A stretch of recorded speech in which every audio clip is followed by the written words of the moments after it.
next lesson is using a twin needle. So you thread your machine just like you normally would.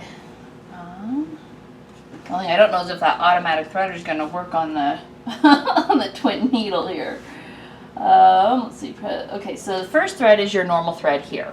Okay, so you have your original spool. You just thread it all the way you normally do, and you. And it doesn't say it works, so I'm just going to thread it manually. Now that I know how to use the automatic threader, I'm just going to use manually on the twin needle. The first thread, the primary thread, goes through the needle on the left. Which, I don't know if you want to zoom in and get a look at the needle on the left here after I get my hands out of the way. Okay, so the first thread's through the left needle. So the twin needle is essentially two needles on one shank, okay? The next thread, you catch on this first little tensioner loop for the bobbin, and then you go ahead and thread your machine as usual, following the exact same path as thread number 1. Only this time you're going to thread the right needle.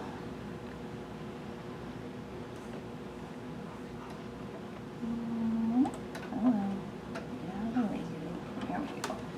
Okay, so I pull both my threads back through to the back.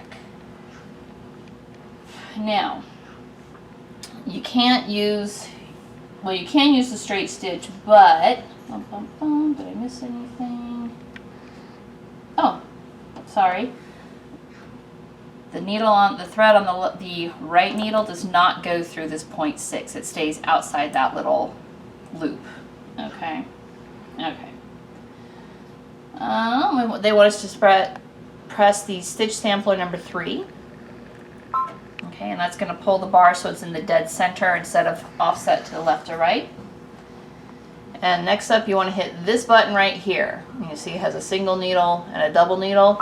You press that so the double needle is highlighted, and you'll notice we now have 2 lines of stitching showing here instead of just 1. That tells the machine you are using a twin needle. Okay, and it has multiple different stitches that you can use with a twin needle. I will do just a plain, perfect, a plain sample stitch. Put my needles down, there we go.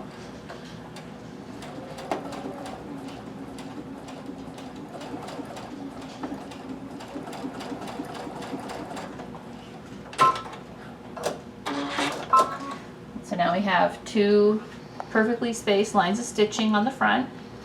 On the back, easier to see up here, but essentially that bobbin thread zigzags back and forth between the 2 needles. And that is how you use a twin needle on the machine.